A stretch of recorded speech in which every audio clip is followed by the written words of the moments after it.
Greetings, Flesh Wound horror freaks, and welcome to Flesh Wound Live. I'm Daniel Shine. That lovely gentleman is our producer extraordinaire, Todd Loya.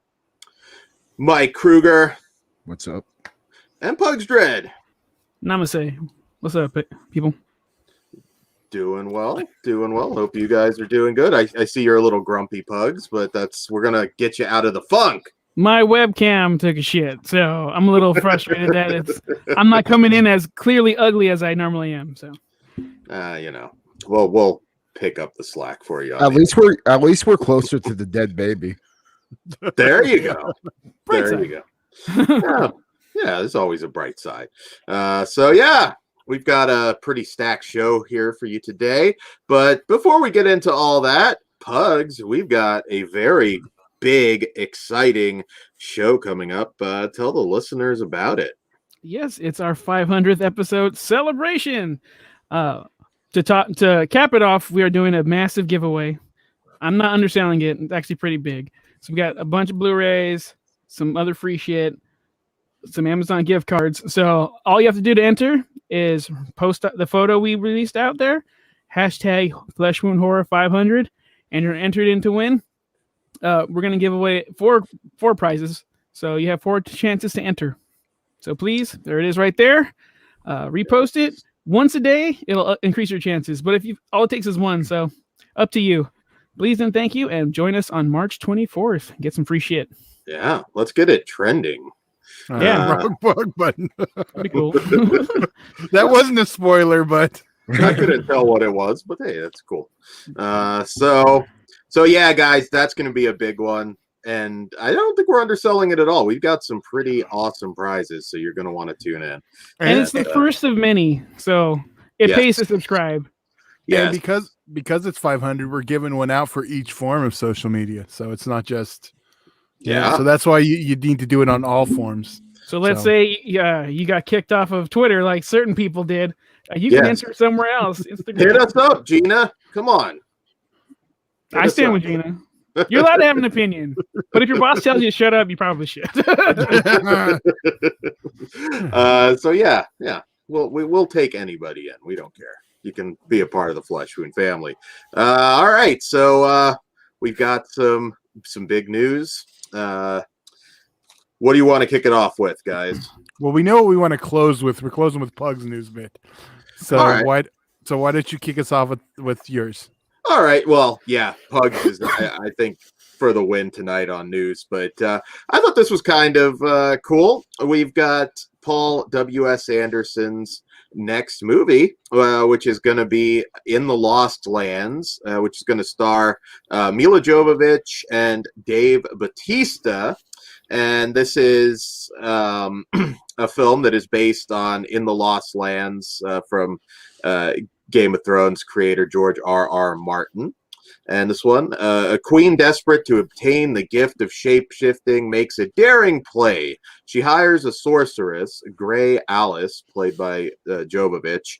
A woman is feared as she is powerful. Sent to the ghostly wilderness of the Lost Lands, Elise and her guide, the Drifter, played by Bautista, must outwit and outfight man and demon in a fable that is said to explore the nature of good and evil, debt and fulfillment, and love and loss.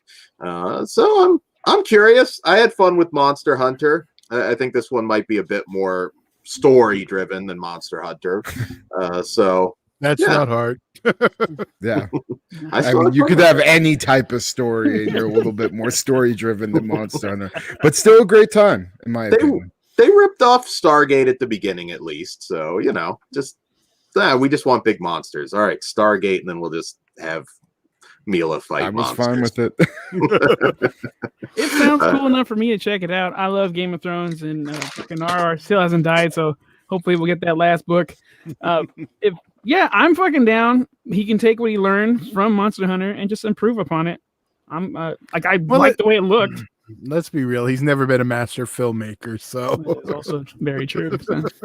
I've I've always felt he's gotten more heat though than he truly deserves. I hear people say, "Oh, he's the worst filmmaker." No, he's not. He's poor man's Michael Bay, so take that however you want to take it. I don't know if I agree with that either. He's more in the horror genre than Michael Bay ever was. I mean, but he's still a poor man's Michael Bay. Well, that's cool. I'm not going to fight you too hard on it, but I would hope not. All you're going to make me do is add of horror at the end of it, and then we're done. Don't make me defend the honor of one Paul Anderson. I won't fall on that sword. Yeah, I'm kind of curious to see this one. George Martin, of course, Game of Thrones was huge. Night Flyers didn't do too well on Sci-Fi Channel, though. I never watched it, but I was kind of curious. It looked good, but it was like I never made time for it. Yeah, it didn't look great. Yeah, I don't know. At this point, it's hard to do a whole season when you know there's no resolution to anything. But yeah. So is that why I'm lagging on Hannibal? No, Hannibal has. That's not true. Okay. If it decides to end where it does, it's fine. Okay. Yeah. It's not a. It's not Quantum Leap. No, I don't remember exactly how Quantum Leap ended, but I know I was really pissed. I will tell you this because I remember very specifically when I was watching it at my father's.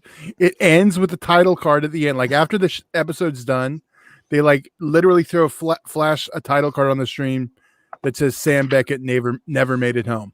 And the worst part is they spelled his last name wrong. That was the season finale. It was a normal episode with that tacked on at the end. Did they go filming? Did they start filming knowing it was the last episode? No. They literally tack that on at the end. Then that's probably why. Well, fuck it then. If I'm not getting paid, I'm not wrapping this up. Here's a card. That's why people. Yeah. That's why people still want that one to come back. All right. Well, here I got a quick one, and it's one of the. It's not really super horror, but it is in. All right, it's that it was announced Bruce Campbell is going to play a goofy dad in a pilot from ABC and Jimmy Kimmel called Adopted. So if it does well, he can be getting that network TV money. Yeah. Which is cool. Up to 99 episodes. Get your fucking syndication money. That's what's up. But for Campbell's character, here we go. I'll give you the real quick synopsis. Adopted is inspired by a true story. In it, George Brent returns home from Texas, and he and his family struggle with the challenges of adopting a new brother, a 12-year-old Russian boy. As for Campbell's character, it sounds like the sort of role he's perfect for. Campbell plays Sean's dad, a goofy, optimistic, carefree, conservative dad. John is red-blooded, all-American business owner who hates negative thoughts, so he doesn't have them. He's out of touch. He's as out of touch as he is unaware, Dan, but he makes up for it with his jolly nature. So could be cool. I'll check it out. I do watch sitcoms, so I will take that as a compliment being compared to Bruce Campbell. So that's cool. A character he's going to play, though. Yeah. That's the difference, Dan. Yeah. Why do you have to make it worse, Don? I've compared you to characters in The Woodsman and in Serbia. That's where I was wondering if that's where this sitcom was going when you mentioned Dan, but we'll move on. Isn't Bruce a little bit past dad? I mean, I hate to say it, he's more in grandpa. Hey, he just wants to have a child that doesn't have parents. What's wrong with that? Yeah. Maybe a little creepy. But he's the dad of like a 20. How old did he say his kid was? 12. Hold on. One less orphan in the world. No. He's technically he would be the grandfather to the 12-year-old. Okay. Bruce Campbell's son is the one. His kid is adopting. Yes. Okay. All right. Oh, Granddad Bruce Campbell? Fuck yeah. Only if they bring in Lee Majors as great grandpa. I want to see that pairing, which ended too soon. Yeah. That works. Well, I got a couple of quick ones here. First off, Flesh Wound favorite. Alexander Aja, is back in the directing chair for a Netflix thriller being released on May 12th titled Oxygen. And the movie's about a young woman who wakes up in a cryogenic pod with no memory of who she is or how she got there. As she's running out of oxygen, she must rebuild her memory in order to find a way out of this nightmare. Sounds cool? There's a trailer out. I haven't watched it yet, though. Well, I'm just going to go out on a limb now and say May 12th we will be covering that. Yeah, definitely sounds like something we should cover. In Aja, we trust. I will forever be an Aja fan. That dude does not make a bad movie. Even his worst movie is still pretty fucking entertaining. So that dude, he just knows what's up. I wish I would have watched High Tension for International Women's Day. I watched Amy Fisher's story. That works too. And another one I got is Scream Factory announced that they are bringing the 2020 movie Hunter x Hunter to Blu-ray June 22nd. It's a slow burn thriller with some horror elements I really enjoyed. The movie follows this guy Joseph and his family who live in a remote wilderness as fur trappers. Their tranquility is threatened when they think they're being hunted by a return of a rogue wolf. And Joseph, his wife, and teenage daughter are left behind as Joseph goes down to track it. So I actually really like that movie a lot. It's a slow burn, but the payoff is fucking fantastic in my opinion. Have any of you guys seen that one yet? No, I keep confusing it with Alone. Yeah, they're very similar movies. I watched them both around the same time. Yeah, but I meant to watch them together, but I still have it, so I want to see it. Yeah, out of the two, I actually think Hunter x Hunter is a little bit better. Really? I really like the one. Okay. I like Alone too, but Hunter x Hunter definitely kicks up the horror a little bit more than Alone did. Okay. I just another quick one. Upcoming documentary got announced that's supposed to highlight Canadian horror cinema. It's called They Came From Within. So I'm pretty excited about that. That actually sounds really cool. Because I know. Or go ahead. No, I was going to say there is like another Canadian horror film documentary that was released on YouTube that I want to say is around 40 minutes. Oh wow! So that's something else to check out. If I find the name, I'll throw it in the link or something. There's all sorts of avenues you can explore there. I mean, My Bloody Valentine, Ghost Keeper, and the Cronenberg stuff. There's a lot to tackle. And newly, Psycho Goreman, motherfucker. Yeah, Stephen Kaczynski's fucking Canadian too. Absolutely. Yeah, I'll be pre-ordering that for sure. So Pugs, I think you have, arguably the biggest bit of news. This was pretty popular today around the interwebs. So Universal and Rob Zombie may have paired to make a updated version of The Munsters. Let's talk about that a little bit. We all know I love Rob Zombie, faults and all. I fucking absolutely love the Munsters. Like, I adore them. Are you still gonna love it when you see who's playing Lily Munster? I'm gonna get that. I was trying to be positive first, Dan. Well, since we're there now, fuck it. The last time two things mixed with Rob Zombie and something I love, I ended up really hating it, which is Halloween. I don't like his Halloween movies. Some people do. Good for you, but it's not for me. And my heart was so broken. So I'm prepared for that feeling again. But I am curious to see how he makes the Munsters white trash. Hillbilly trash. Yeah, like that is the concept I am interested in. I would really hope he would turn it into a cartoon, which then if Sherry Moon voices Lily, fine. But whatever. Yeah, I'm interested. They already have my money. I would ask how can you go wrong, but I'm not gonna put that out there because it's gonna be. I will tell you like this: it's been gotten wrong 4 times. So let me gotten 3 times. 1, 2, 3. Only one of the ever things that have followed was good, and that was which one? I didn't mind the Eddie Izzard one. I don't think it had time to fucking breathe. Is that Here Come the Munsters? No, that's the 13 last or no, just Mockingbird Lane. Okay, yeah. Well, that was hard to judge, but it wasn't gonna connect immediately out the gate because it was so different. But yeah, Here Come the Munsters is the only one that you feel that spirit. They nailed it. So. But they didn't have Rob Zombie attached, which is another one of my loves. Which is why I'm like, I don't want to get my fucking hopes up. I get that. Yeah, Well, he is very passionate about that show, so I'm actually fairly optimistic, and I could see them vetoing Sherry Moon. I really could. I could see them just saying, Well, here's the thing right walking now. away. All this casting announcements is all It's just hearsay. yeah, but you know what he's thinking.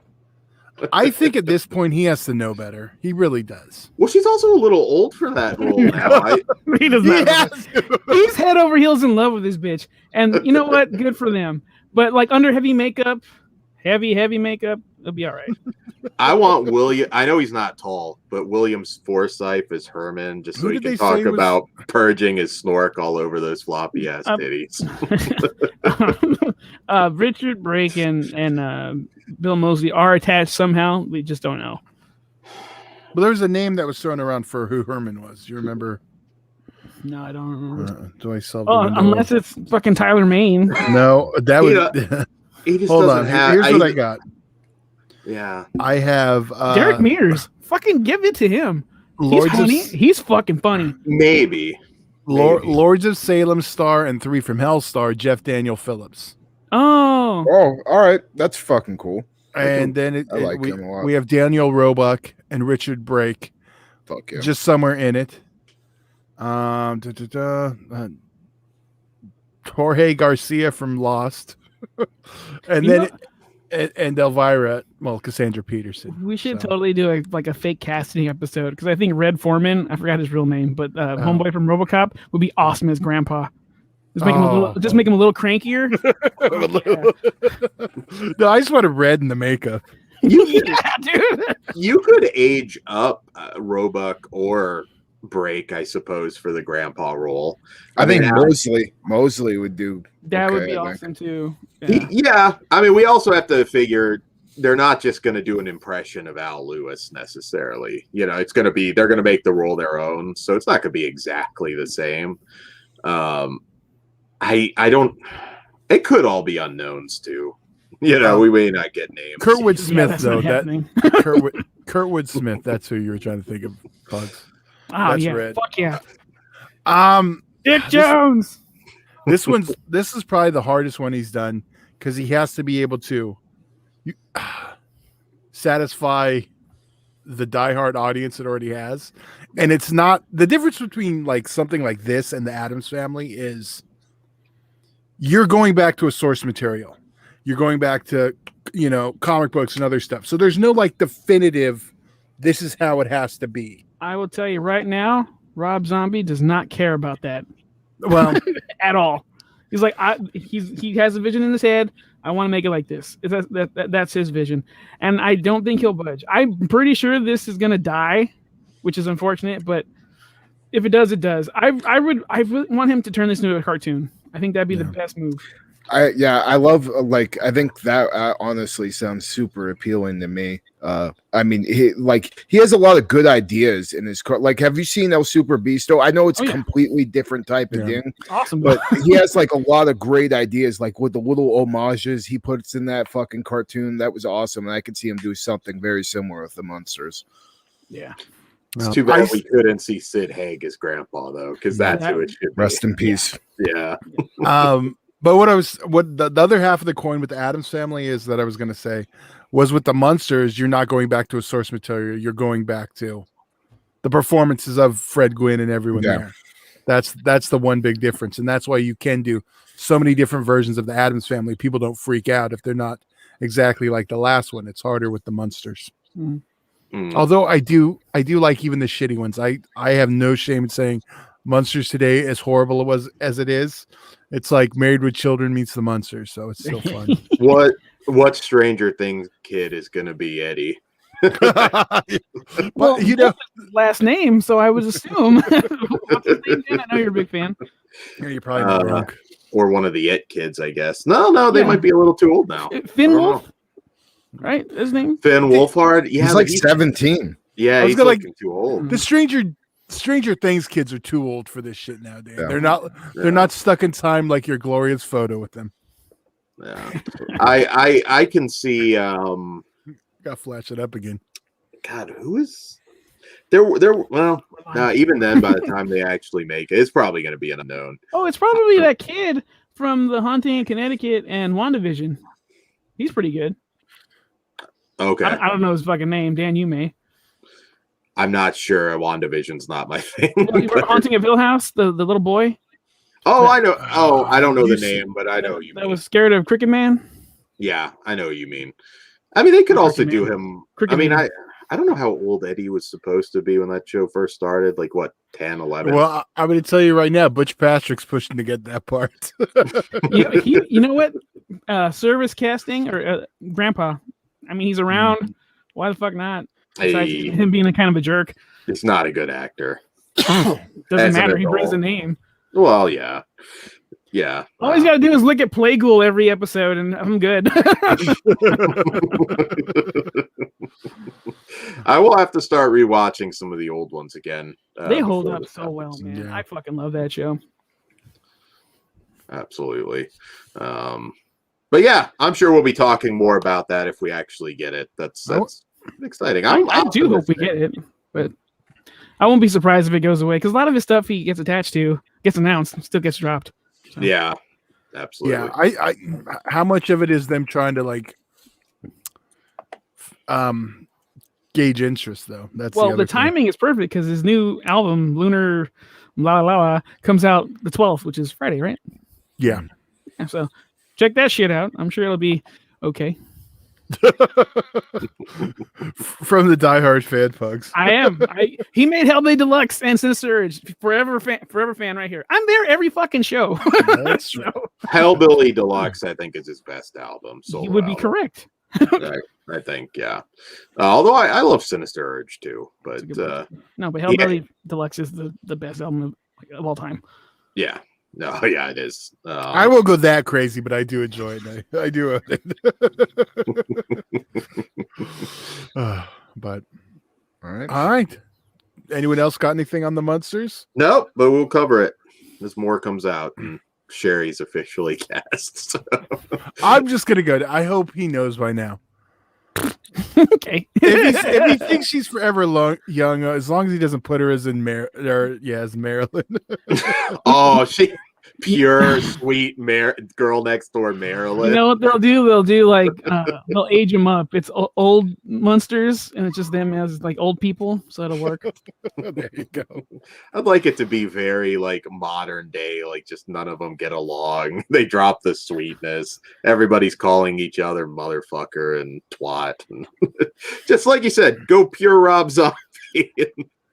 Fuck it.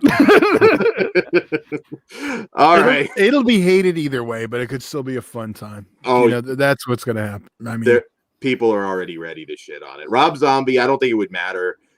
Love him or hate him, I don't think it matters what he does at this point. They're gonna shit on it. As Pug said earlier, with his whole he made Hellbilly Deluxe, I'll go with he made Devil's Rejects, so I'm gonna watch everything he ever does. There you go. So, I love all his fucking movies, so I'm fucking excited. I enjoy him on various degrees. All the way around. I still will watch. I will. Anything this man puts out, I'm going to give it time. So, whatever. Absolutely. All right. Well, let's get into our first movie of the evening. Try and get you in the St. Patrick's Day spirit. Hopefully, we'll see how it goes with The Leprechauns game from director Louisa Warren. And this film follows after a bunch of thieves are sent out to hunt for urban legends by a wealthy man intending to open a museum full of mythical creatures. Soon the thieves will learn the legend of the leprechaun. All right. So yeah, we did get a new Leprechaun movie this year, but not connected to the Warwick Davis classic franchise that we all know and love. Tried to be optimistic. I was like, you know what? This might be fun. Might be fun. No, you didn't. You fucking liar. well, you know, you always hope for the best. All right, so they at least they left out of the promotion from the creators of the worst fucking Krampus movies you've ever seen, somewhere on there. It'd be fun if they just embrace that from the shittiest Krampus movies you've ever seen. Well, I remember liking Cupid though. She made Cupid. I thought that was dumb fun. So, you know. I don't know if I saw that. Not that might have been right before actually we started doing video. You might have missed that one. But all right. So first, there's a lot wrong with this movie. The first thing is the Leprechaun's played by an actor called Bao Tu. I couldn't understand a single word that he said. His one-liners sound like he had a fucking turd in his mouth. It was horrible. And that's just one thing. I mean, but literally, you watch this. The effects work and the gore consists of this CGI green mist that he just spits at people for the most part, like that. just green CGI smoke. It's the casting. The acting does not get any worse, even by micro budget indie, casting your friend in a movie standards. This was bad. I'm not going to be an asshole, but I don't believe that was that dude's actual wife. I don't know what was going on there. You're an asshole, but you're also right. I knew it. You had the same thought. Wait till it's my turn. the whole thing. This isn't so bad it's good. You will need to watch this with a friend and make fun of it for you to survive this movie. From beginning to end, it is just absolutely wretched. And this also proves quality doesn't matter to get a sequel if it's cheap enough, because Leprechaun's Rage is currently shooting. Yeah, I was gonna say, I was gonna make it as the breaking scoop that we already have a sequel to this coming next year. Yes. Oh Leprechaun's Rage. You know what? We shouldn't be surprised with the way it ends too. Oh my god. Oh, even the ending to this too. I was like, "What the hell is this?" We need to go start pitching movies to ITV because they don't. I've always said it's hard to make a movie, and sometimes it's arrogant to say you could do better. But no, I think we could do better. Definitely. That's also why I'm glad people got paid and people are able to pay their bills, because making movies fucking hard. Or actually, making movies easy. Being able to get it out there and that's the hard part. But yeah. Oh, and that makeup on the Leprechaun is as bad as it looks on the cover. It is horrible. For the record, Kruger is the smartest man here. Yeah.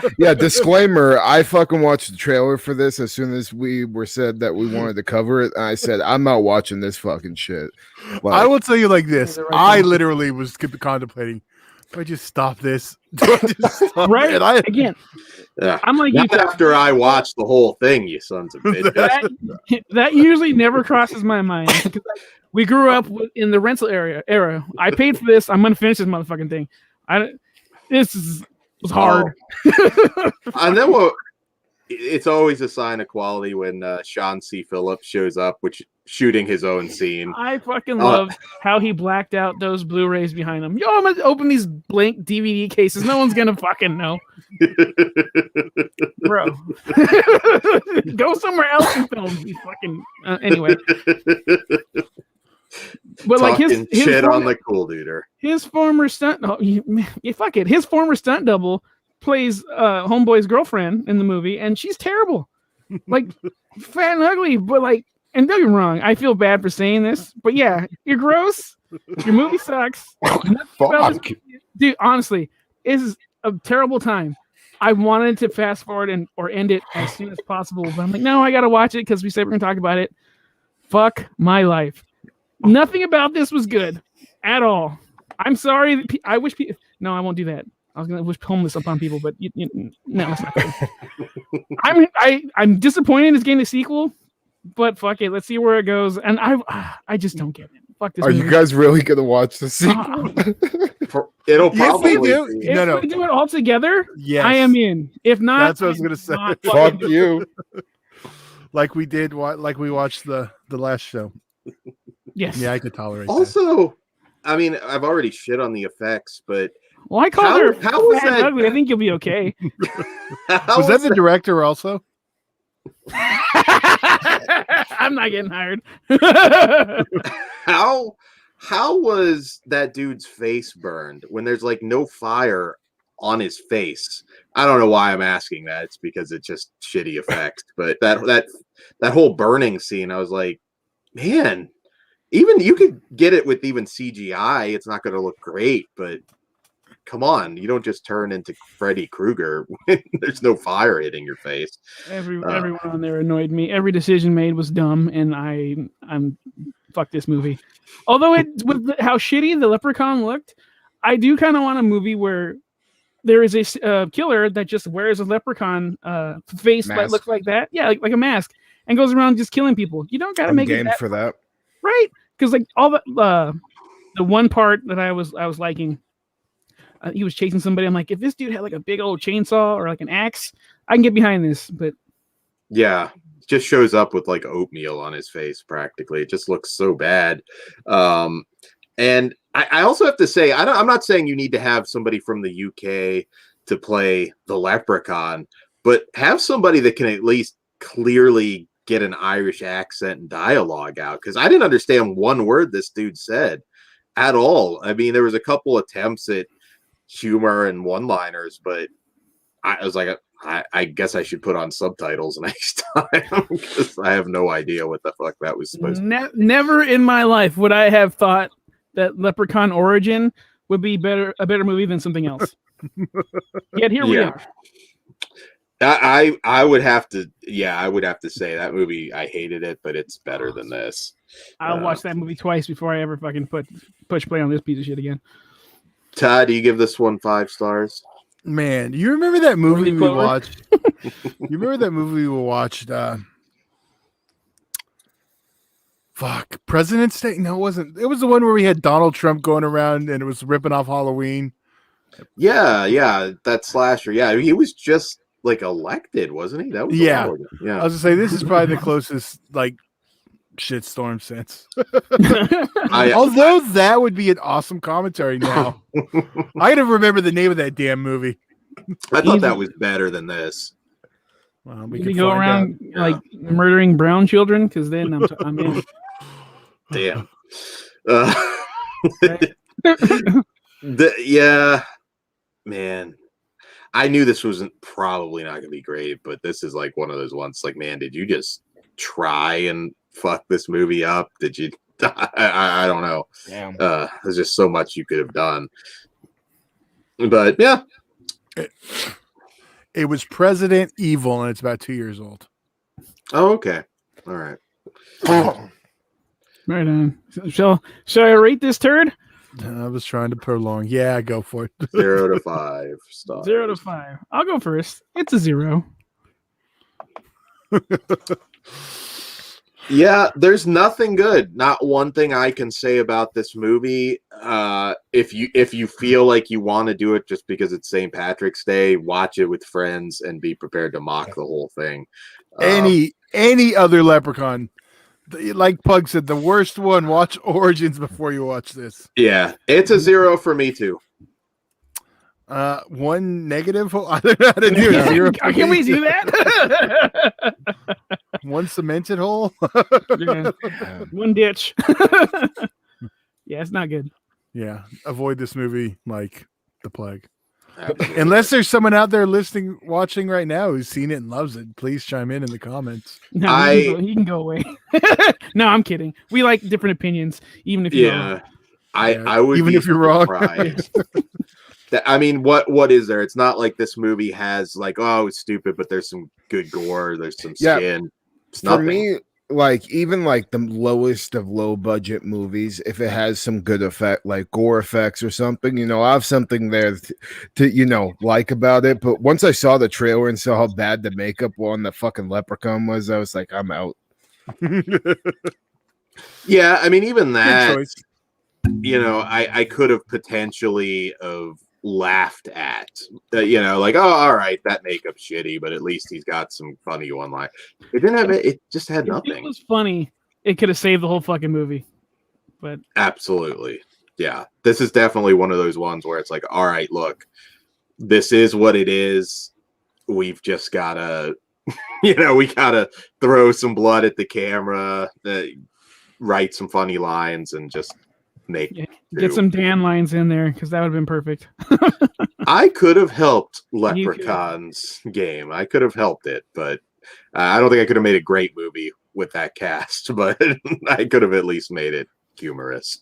Embrace the stupid. I know. Dan would add some plus size nudity scenes. Well, you take what you can get, sir.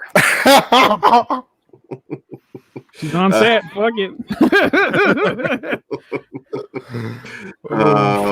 I will. Well, I do want to clarify. I can't say don't cast your friends because when you have like no money, sometimes you cast who's reliable. No. So yeah, This is from the. She wrote, directed, and starred in the sumbitch. yes, big sequel person too. She's got like a Scarecrow series out there, and yeah.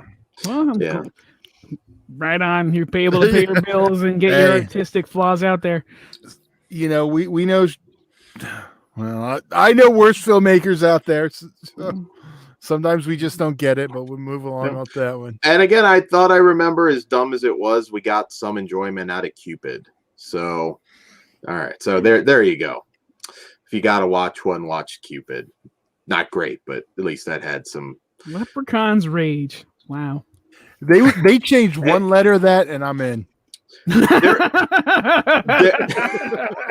There have been like micro budget franchises that started out really shitty and then got watchable. It has happened before. So hey, you see this movie now. Hopefully is nowhere to go but up. And yeah, we'll see what happens. I've watched every entry in the Camp Blood series. I think there's 12, 13 at this point. Oh my God. And those are shitty. And I'd rather watch the whole series again than never have to watch this. Yeah. Well, Psych gives you some blood and breasts, at least. This does not. All right. So moving on. I know Kruger, very excited for this one. From Beyond, of course. Big. Nope. No. No Escape Room. No Escape. I'm sorry. I'm jumping the gun. Motherfucker. I did it anyways. Are you excited about No Escape Room, Kruger? Fuck no. Okay, well, you gotta talk about it anyways.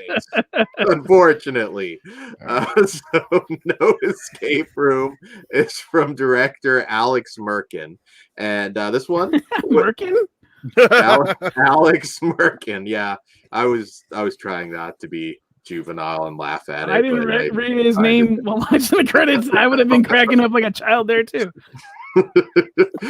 So No Escape Room. Now this might get a little confusing because I know there's a bunch of escape room flicks that have come out the last few years.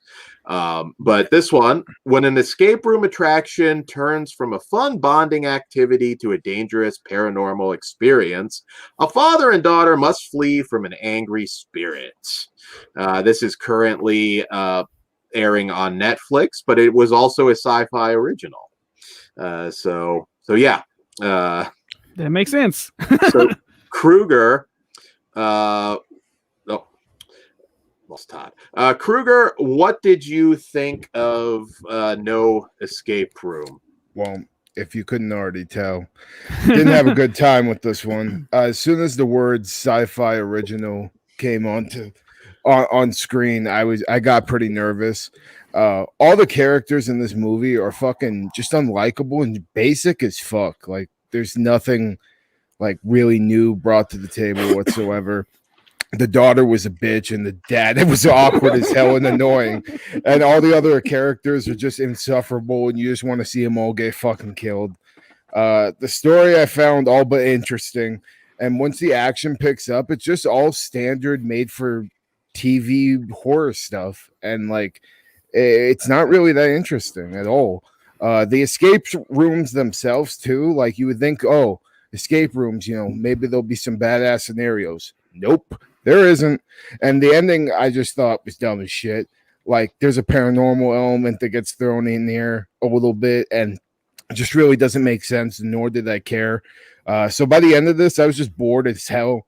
I felt robbed of my fucking time. And I say stay the fuck away from this movie and watch Escape Room instead, or just something completely different because this isn't worth your time whatsoever and just is a waste. Okay. How about you, Pugs? I found one thing interesting about this movie, and it's that this underage child was hitting on this big buff dude, and I think the dad was too afraid to tell him, "Stay away from my kid," because he's gonna get his fucking ass kicked. I'm like, had this been a bigger issue in the movie, I probably would have been a little more entertained with everything else going on. But Kruger's right. None of the characters are likable. The little girl's a bitch. It's fucking annoying. Her dad's just trying to fucking be a dad to her, and whatever. Teens are going to be teens. But yeah, I didn't really care. This movie wasn't entertaining, or wasn't interesting, I should say.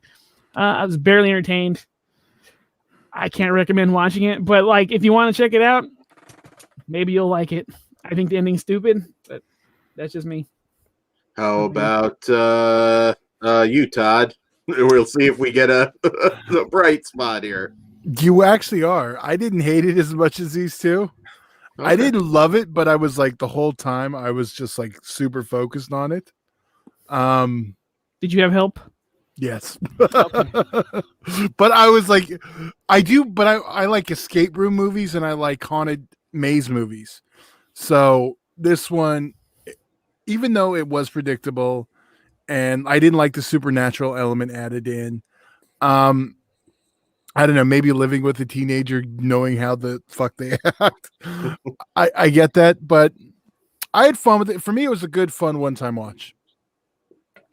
All right, so I'm a little more Pugs and Kruger's camp, a little bit more. One thing, this isn't typical sci-fi, and what I mean by that is it's not a CGI fest. This is more of a Truth or Dare, closer to that one. Well, and true, I was gonna, but that was excellent. Well, yeah, I was gonna say that there are sci-fi original horror films that don't get as much coverage that are actually sometimes decent. In fact, there's a bigger list. I feel maybe that'll be a show at some point, because there is a bigger list than you'd expect of stuff like Truth or Dare, where I was like, oh, it's nothing not usually mind blowing, but it's an entertaining movie. That one was surprisingly gory too. Yeah, that one did. I must say I like that better than the other Truth or Dare for me. Yeah, well, then they're different too. But yeah, this is definitely more of a the paranormal route rather than like a Saw escape room route, which is again, that's fine in theory. The one good thing I'll say about it is I was interested and thought it was suspenseful to a point. Unfortunately, as the film goes on, it really never goes anywhere. And I didn't care too much for the ending either. It definitely runs out of steam towards the end and kind of turns into a jumbled mess for me.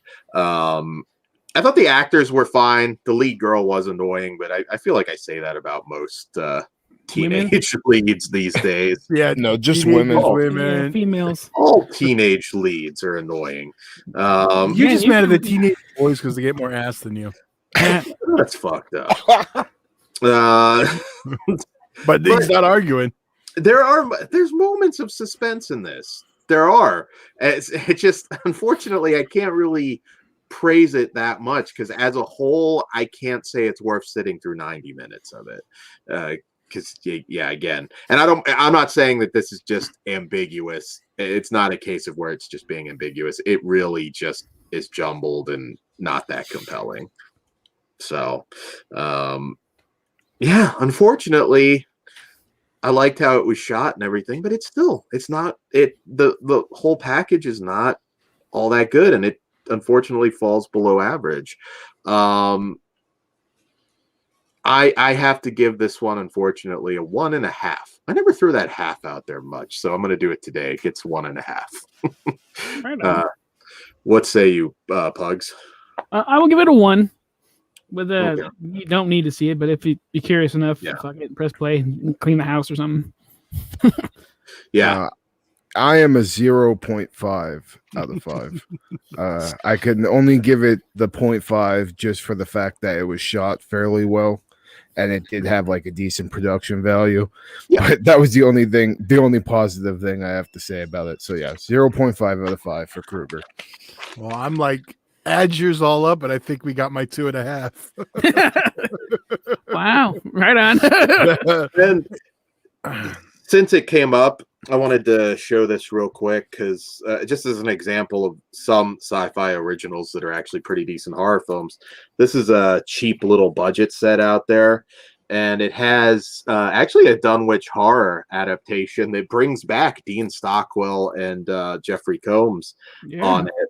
It also has American Horror House, which is a slasher with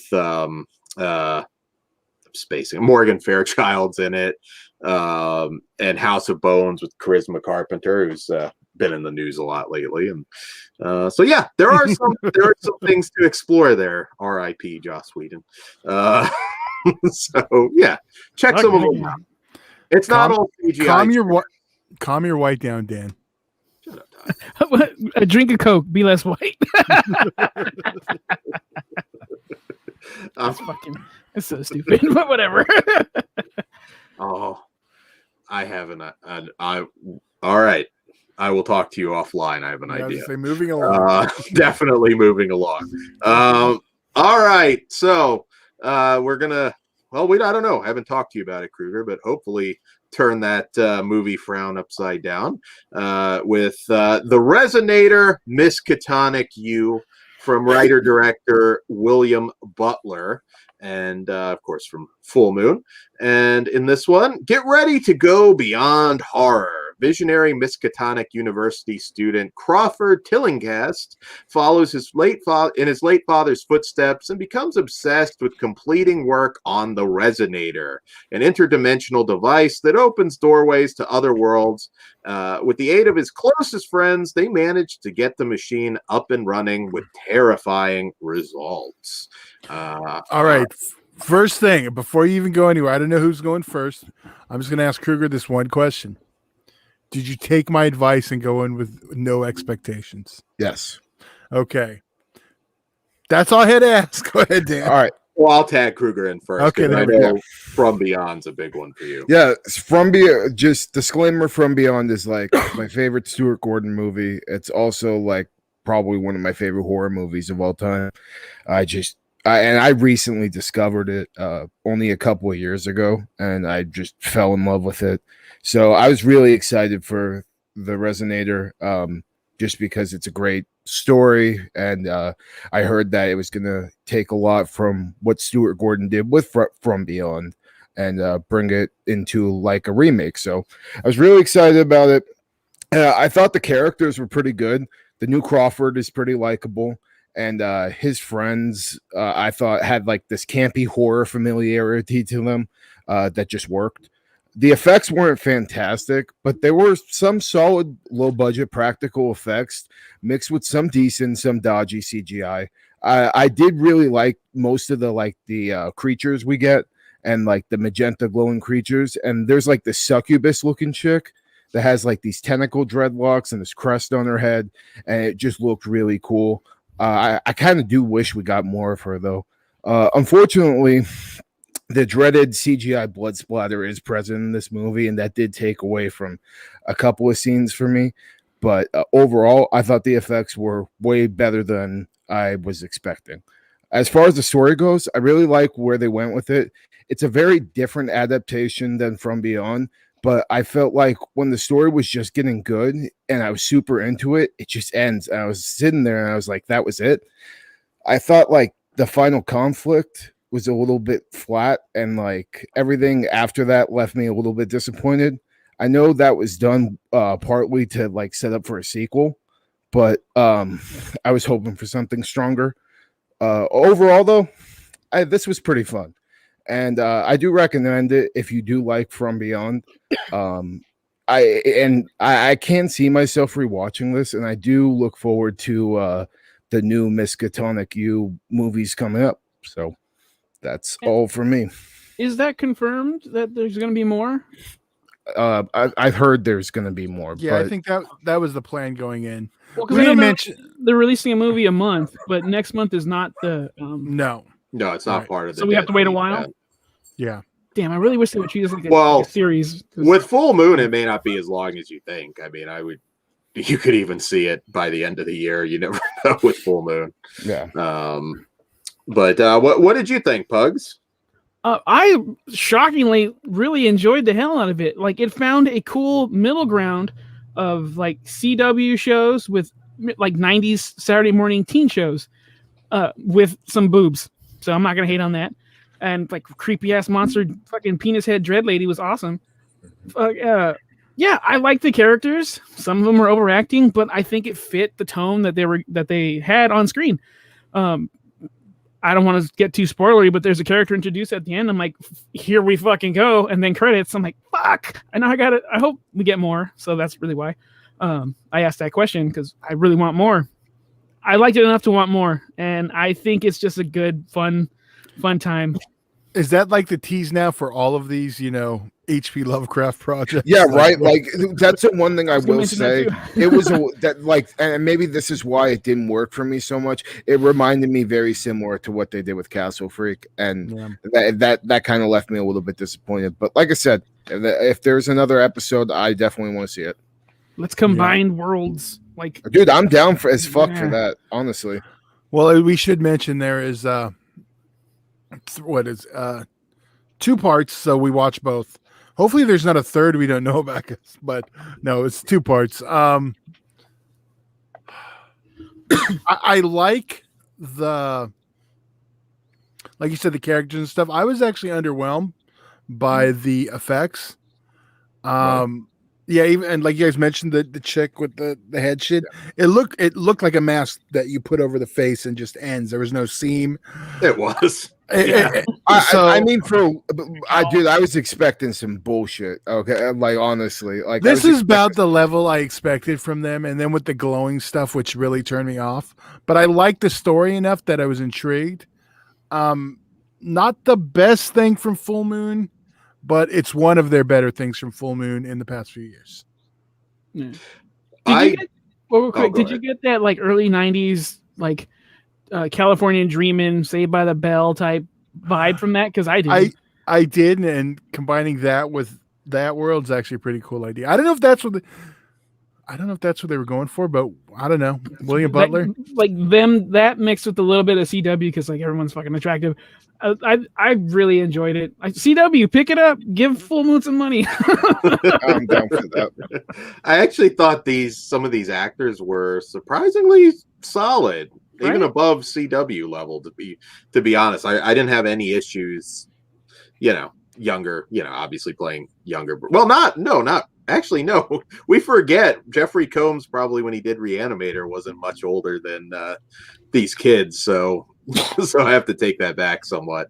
But yeah, I actually thought that this was well above the current quality that we get from Full Moon these days. I had fun with it. Yeah, the effects work. There was nothing horrifically bad. I enjoyed most of it. I had fun with most of it. And I was into the characters. I love the original Lovecraft story. Is this the best adaptation? Is this as good as From Beyond? Obviously not. If you're going in with those kind of expectations, you'll be disappointed. I always throw out, because people don't realize it, but Banshee Chapter, a really good movie, is kind of sort of inspired by From Beyond as well. Really? Yeah, it's a movie. Chapter is fucking awesome. I need to see that. Get on it, Kruger. I have that one in a while. I have that one in 3D actually. Oh, I didn't know there was a 3D version. Yeah. Ted Levine coming over, Todd. Yeah. Hopefully soon. But yeah. And I just always like the idea of schizophrenics just being like an evolved version of humanity. I always thought that was a cool concept, and I love the Resonator. I still feel that story deserves something even bigger with a bigger budget. I just to cut in just for a second. Go for it. That is one thing I was thinking about why I was watching this. Like I was like, okay, this is pretty cool for like a really low budget version of the story, but fuck, like I would love to see what the hell we could do with today's technology and just like with some of the creatures and stuff if it got a big budget remake. Del Toro, I'm looking at you. Fuck. I know he's trying to do In the Mountains of Madness. I know he's been trying to get that off the ground for a few years. That's the dream project for him. But Lovecraft is hot again. Lovecraft Country was very popular, so who knows? Maybe we can get it done. Lovecraft's very difficult to adapt. It always has been. And Stuart Gordon's been kicking ass on it, or he kicked a bunch of ass on it, so it's not that hard. I mean, his stuff is like his stuff, and the couple of things Richard Stanley's like his Lovecraftian movies are like the pinnacle of those movies, like as far as in the horror genre. Let's get our boy Alex Ajat to do another Reanimator. I'd be down with that. Or Rob Zombie. Not for I that. don't even want that, bro. I love Rob Zombie. I don't even want that shit. Yeah, I would watch it. You know who's getting the head in her crotch? God damn it. Don't make me turn on my girl, you motherfucker. Yes, do it. I also like that this kind of felt like some of the late 90s full moon stuff. You know, there was a little bit of we got some gore, we got some little bits of sleaze, and honestly, I'd like to see this continue, even as like a web series. I'd be fine with it. This felt like a pilot. Yeah. So I'm like, give it to us. I really wish it was longer. Like, to be honest with you, because like I really wanted to see more. Both parts are about an hour and 10, right? No, the second part was like a half hour. The part was only a half hour. The first 50 minutes. Was an hour. 50 minutes. Yeah. So it comes out to like a feature length film, basically. I just wish it was longer. I really hope we do get more though. Like I don't know what they would do. Well, obviously they would probably go with the little thing that they teased at the end there. Yeah. That kind of that makes me nervous when they start opening that play box. Yeah, me too, to be honest. It's been teased twice. Someone's going to fucking pull that trigger. Well, yeah. Well, fucking whoever's doing the next. So that's kind of a spoiler if you've seen Castle Freak, but whatever. Yeah. Avoid the credits on this if you don't want something spoiled, because it is there. Is it in the beginning? Yeah. Oh, I didn't. No. I mean just synopsis and couple different places gave it away, but I mean, it's not a horrible spoiler, but yeah, no, man, more Lovecraft. We mentioned Stuart Gordon, and there's many horror fans that kind of know Lovecraft through the lens of Stuart Gordon than anything else. And I mean, of course, the original stories are fantastic, but and I'm happy to see more of this. Is it going to blow your mind? No. But if depending on your age, I think there's a chance. I could see that. Like, if I was a little kid watching this, even though I shouldn't be watching it, I think I would have a lot of fun with it. From like 9 to 12, 13, you'd be like, "Whoa, this is pretty crazy." Yeah. Ma, what are you watching? And it's like, it's just an interdimensional orgy, Mom. Calm down. You're not cool. It was a little bit more sexual than I thought it was going to be. I was pretty impressed with it because, that was a theme that Stuart Gordon did touch upon in his From Beyond adaptation. Yeah. You're running around the house talking about your pineal gland, and it's just, not get you in trouble. I would love a fucking 11-year-old kid going, "I want to be that for Halloween." You got it, dude. That is young Dan for sure. I believe it. So all right, well, let's go ahead and rate it. Kruger, what say you? I am a 3.5 out of 5. Actually, I did enjoy it, and I really look forward to more. Okay, Doug, what say you?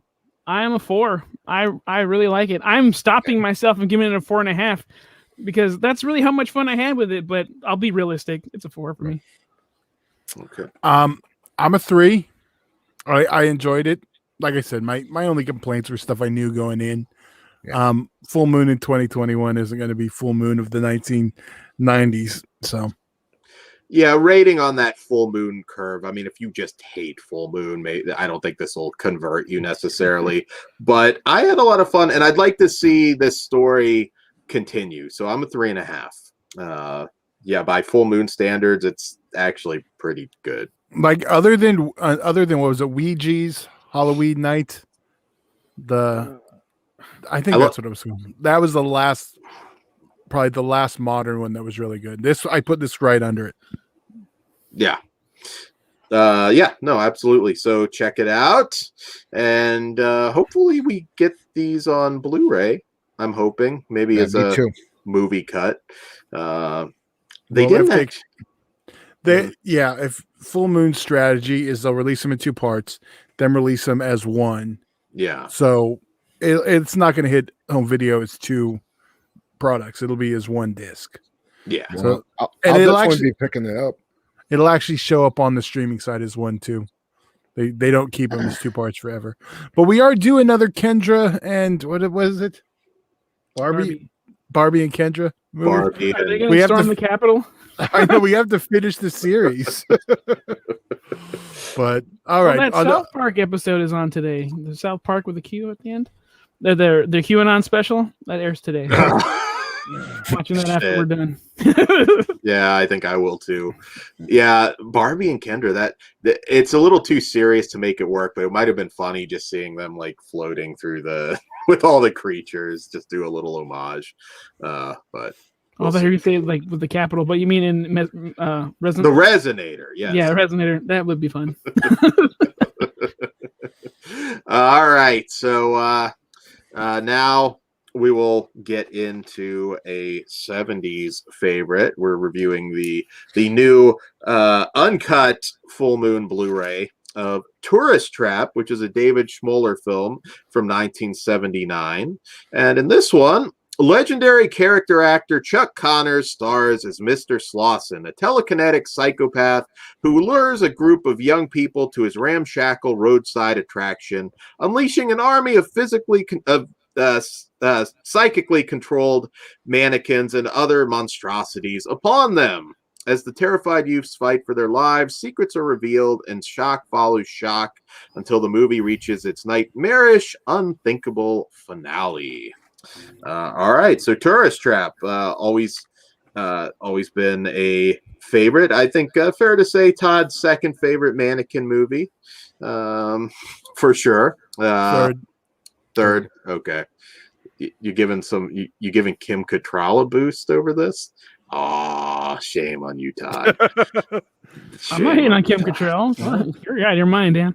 Yeah, well, it's not the horse face one, so. Sorry, Hocus Pocus. Yeah, but I think Kruger wanted to go first on this one. So yeah. Is this the first time watch? No, I've seen this before. Okay. The first thing I have to excuse me. The first thing I have to say is the whole movie has this like dreamlike atmosphere, and it's really complemented by this amazing score composed by Pino Donaggio. I mean, it really adds to a lot of the scenes. The acting is actually pretty damn good, especially for a slasher. I especially love Chuck Connors and his character. I think he gives like a fantastic performance and is the total highlight of the movie for me.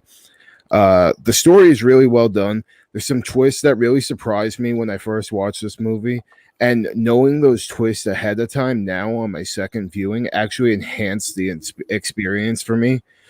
There's these like telekinetic effects that are really well done for a low budget film. I listened to the director's commentary on the Blu-ray from Full Moon, and it was pretty cool to hear how they pulled off like each effect in various different creative ways. Like one of them, like in particularly that scene in the beginning, they actually had like the cupboard that all the shit is flying out of mounted on the top of the ceiling, and they had somebody throwing the shit through, and different like wire effects. The director talked about how they pulled all that stuff off. There's also a ton of these like creepy mannequins in this movie that have this element that totally reminded me a lot of the House of Wax remake. I think that 2006 film definitely took a lot of inspiration from Tourist Trap. The killer in the slasher is also fantastic. I love his look. He has this really creepy mannequin doll-like masks he wears, and the reasoning for why he wears those masks is awesome. He also is like extremely original in the many unique qualities he has to his character. The kills are pretty simplistic, but very good. Like they're not extremely gory or brutal, but the delivery is just so well done. And it not having the usual blood and guts I love in a slasher didn't bother me one bit because the delivery was so good on the kills. So overall, I love Tourist Trap. I first watched this on the Joe Bob's Last Drive-In a few years ago, and upon this rewatch, I kind of love it even more. So I'll definitely continue to have this in my slasher rotation. And next time, I think I'm going to pair this with 2006's House of Wax. Nice. How about you, Pugs? I've always liked Tourist Trap. It's just, I think it's mandatory watching or viewing, like for horror homework and stuff. It follows the formula of a slasher movie, but like, yeah, it's just done right. I got nothing but praise for this movie, and also it has an early performance of what's her name, Tanya Roberts. Yeah. Tanya Roberts, Midge from That 70s Show. How are you gonna turn that down? Yeah, it's creepy. It's very atmospheric, and like, it's just like the main, like the cover of the thing just looks fucking awesome and scary. Yeah, it's just it's a classic, must see. Yeah, this one is just oozes atmosphere. I do believe this is a classic. I want to talk a little bit about Chuck Connors, who steals the show here. He's just amazing. I mean, that guy's resume, I mean, everything from like Flipper and Old Yeller to Soylent Green, that man is a freaking legend. And just wanted to put him over a little bit. So every moment of this film is just about sheer perfection. The mannequins are super creepy. They do a really fantastic job of building suspense. You mentioned Tanya Roberts. I also wanted to throw out Robin Sherwood, who is known by Death Wish fans and is excellent in here as well. I always thought she was an underrated, could have done more movies. Some of the reveals I thought were pretty clever at the time. This has always been one, unfortunately, because we had that botched release, and this is definitely now the definitive release of the uncut Tourist Trap. I wouldn't say definitive, Dan. I was the best we have. I guess. Well, really? There is the German uncut one that came out that has a slight advantage, but it's not worth trying to hunt it down and get paid probably $80 at this point for it. Just looks better. Or? The inserted footage looks better. Okay. I believe there's one other issue. It might be the audio. This one might have lossy audio, and the other one doesn't. I'm pretty sure that's it because Full Moon is known for their lossy audio. But those are just minor things. I mean, let's be real. There's not going to be a Dolby Atmos, mix of the soundtrack. So, but yeah, it's such an improvement over the last one. The last one, that was always a weird story. It's 5 minutes shorts. It's arranged a bit differently. Mm-hmm. It is weird. Yeah, it is. Where this one, we got the cut that we all, well, not all of us. The cut that we grew up on that was always on VHS, was on VHS, DVD, all but that one weird Blu-ray. So, yeah, it's a classic, and I'm glad we finally have a near definitive version of it. I mean, I would pitch this if you've never seen it as like a slasher version of Night at the Museum, in a way. A lot of atmosphere. And I loved it. I mean, the Old West shootout and everything. Yeah, that was awesome. Yeah, this one will put a big smile on your face. And Yeah, I mean, I can't see anybody not liking Tourist Trap. I just can't. It's just a lot of fun. Is it still on Shudder? I'm not sure. I could check real quick. Okay. Well, no, because I was going to say that's a good way to check out if you like it, because I know it's on the Full Moon streaming app and It was on Amazon Prime for a while. Yeah, well, I know it's still on Amazon through Full Moon if you subscribe there, but I know Shudder's pretty much one all horror fans have. So yeah, definitely one of the best films with the Full Moon logo attached to it for sure.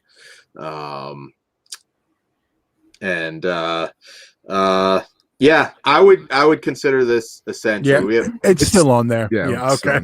We both found it at the same time. Yeah, cool. So any closing thoughts on this one before we rank it?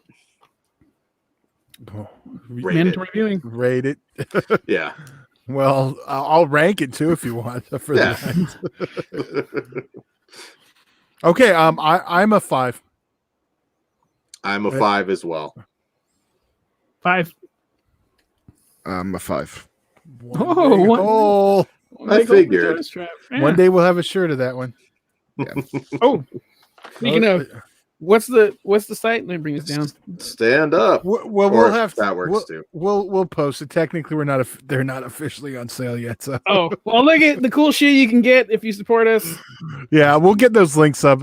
Well, definitely before the 500. So. And we have a lot coming that you definitely can't buy in stores. I'm looking forward to our Mother's Day special. When is Mother's Day? May. Okay. Right. So set aside some money for that. For sure. Yeah. It's great for moms. Yes. Yeah. To say the least. All right. Do we have any we throw off Dan with it? Yeah, I'm just like, prepare yourselves for the Mother's Day special. Because I don't know. Do we have any spoilers? I would like to talk about some stuff on Tourist Trap. Oh, that's cool. All right. So before we go into spoilers, we should probably pimp. Okay, well, get your pimp on. Well, be sure, first of all, to like, share, subscribe, and hit that notification bell so you know we go live. We're live every Wednesday, so be sure to. Yep. And we've also got a big show coming up, the Flesh Wound 500th episode. Again, we're giving away some really cool stuff, and Pugs explained it at the beginning of the video. But be sure to hit that hashtag Flesh Wound Horror 500. And we're giving away Blu-rays, DVDs, Amazon gift cards, some truly gory and repulsive books. And so there's something for everybody. All right. Well, on that note. Oh, and patreon.com/fleshwoundfeatures. It all starts at $1, and we've got a lot of new stuff up on there as well. We do. Uncensored. You can hear us brainstorm ideas over there for merchandise. So if you want a sneak peek. Yes, that's true. Patreon members get an idea of just how twisted we truly are. I don't even think we've been that twisted over there on that for some of the designs. Some of those have came in private chats. I think I made everyone here cringe, so I'm pretty proud of that. No, the one Dan did, I didn't. I don't think you got me yet. There was a couple no's. Did I? I don't remember. Yeah. All right. Well, on that point, spoiler alert. Spoiler alert. If you don't want to be spoiled, it's time to check out. Here you go.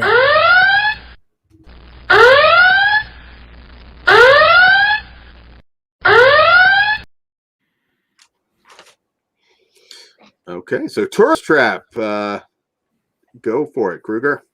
All right, so before I get into the kills and stuff, I just want to talk about the awesome twist of Chuck Connors having the alternative personality of his dead brother. I love the theme of what extremes you would go to preserve the dead after they pass on, and how he would preserve his wife and his other family members. That was so fucking goddamn well written. in the beginning, the kill on the guy who the first kill on the guy who gets the pipe driven through his back, like that, there's some sort of beauty to that kill because there's all this madness going on. Like there's these creepy mannequins popping out of the fucking closet and screaming and all this shit, and then the kill happens, everything goes completely silent, and then you see just some blood trickle out of the hole onto the like on the pipe that's lodged in his back, and the only like everything just goes silent. All you hear is the blood trickling out of the pipe. Like it's fucking really well done. Also, I really love the scene that you talked about, Dan. That was the with all the different cowboys mannequin shooting, and it was just so fucking cool. And then I loved how, like, you know, you think that she's gonna get shot by one of them, and she ends up getting, like, you know, this Native American mannequin being controlled by Davey, like throw a knife in the back of her head just out of nowhere, and the sound it makes right when it hits her too is just like nasty, and you're just like, oh shit. Also, the complete insanity in the ending when Mr. Slauson unscrews that one dude Jerry's fucking head and arm, and it's just like so crazy. And then he starts dancing with his wife and just going insane. And, you know, that's how Molly gets him with the axe. And then the final shot we get with Molly driving away with all her friends that are turned into mannequins was like just a fantastic way to end the film. And yeah, I love that shot, dude. The only other thing I have to talk about, my favorite kill in the movie actually was the scene where he puts the plaster on the girl's face, because like he's just having like this crazy maniacal fucking, you know, almost like mustache twirling speech, dialogue towards her. And I just thought like, well, and like I've been in that position, like I've had some, you know, my wrestling mask was sculpted to my face with plaster, so I know that exact feeling where you can't fucking breathe and they're having to stick a straw up your fucking nose and shit like that. Like I've been there, so like that was actually a pretty maddening kill to me, and simplistic but well done. And like you know, this isn't a blood and guts film, and I'm a blood and guts guy, but it's still just super well done, especially with the kills. Absolutely, yeah, that's gotta be. I've had like prosthetics on my face, but never like to that level where you're totally covered. I've had my whole, the only two I could only, like I had two straws up my nose, and that was literally the only way I could fucking breathe. And it was fucked up because I was super hungover and like still kind of drunk from the night before. So I kept fucking falling asleep. And my mask guy is like, "Hey, fucking wake up, bro!" Like, what the fuck? That could be one of those things that you could have a panic attack too, because I've heard stories. Yeah, for claustrophobics, it's a little tough. I've seen it. It wasn't fun. Had to pull them out. No bueno. Yeah, no, it's tough because even like I said, I remember being like sick, and like then it's like that you get like the fucking like snot inside the gunk, and it's just it's terrible. But I never had to do the straw thing. I don't know. All the beard jizz got in there too. I didn't have a beard back then. I was I was just under your chin. Smooth. There's you notice the party's not fighting, right? Photo. Oh yeah, totally. Fuck you, Todd. So yeah, no, but yeah, I'm glad everybody liked Tourist Trap. I'm like, everybody loves Tourist Trap. I didn't figure there was going to be any. Yeah, but if nothing else, there will be a Kumbaya moment on Tourist Trap. So. Do you guys agree with me with the fucking House of Wax though? Don't you guys think House of Wax ganked a lot from it? I've never put that together until you mentioned it today, and I totally can see that. The 50s price. No, the remake. Yeah. Oh yeah. I remember when it came out, a lot of people were saying, "Well, this is more like a Tourist Trap remake than a House of Wax remake," because it was so different. I didn't pay attention to a lot of shit back then, so I missed that. But like, I totally get the conspiracy. I mean, I actually really love House of Wax, the 2006 remake. Like, I remember I went to go see it. I was young. I think I went to go see it with my parents. And fucking when Paris Hilton gets killed in that movie, the whole fucking theater jumped up and screamed, "Yeah!" I'll never fucking forget that shit. She had a good kill. I think there was a lot of irrational hate just because she was in it. I was like, it's a good slasher movie. It actually Yeah. I would also throw out Mysteries in the Wax Museum if you want to go way back, because that's also. You know what? Oh, was it that one? I love those, just the way they talk in those. There was it that, or was it the Mad Magician? One of the Vincent Price ones. I think House of Wax. No. There's another one around the same era. I was trying to remember. It was Mad Magician or Vincent Price, Mad Magician. Yes, Yeah, Conrad Brooks was also in that. I'm trying. Okay, never mind what my point was. Mad Magician. I was helping you, Vincent Price. I said Mad Magician like 3 times. How are you helping me say a movie I've already said? Oh, well, helping you to know what it is. It's Vincent Price. I doesn't fucking need your brought it help. up, you fucking White boy. I am mansplaining. I am Dan-splaining. That's just a little extra than man. Where's mute?